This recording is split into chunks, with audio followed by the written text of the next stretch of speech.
What was the training like?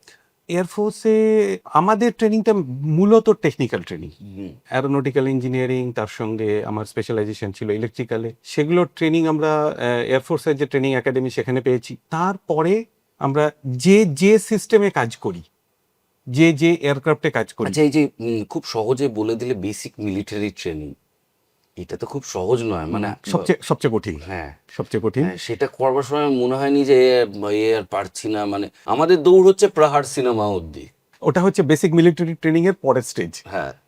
আমি যখন চাকরি পাই এয়ারফোর্সে তখন আমার বয়স 16 বছর 8 মাস।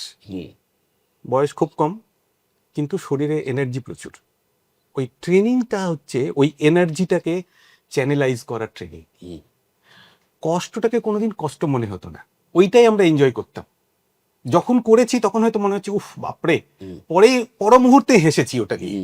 যে ছেলেটা পাশে আমার দাঁড়িয়ে মানে ট্রেনিং করছে, তার সঙ্গে যখন আমি আলোচনা করেছি, এই তুই এরম করে করলি, আমিও এরম করে করেছি, দুজনের মধ্যে হাসাহাসি হয়েছে ওটা নিয়ে, কোনোদিন কান্নাকাটি হয়নি। বেসিক মিলিটারি ট্রেনিং এর মজাটা ওইখানে, খুব এনজয় করা যায় ব্যাপারটা।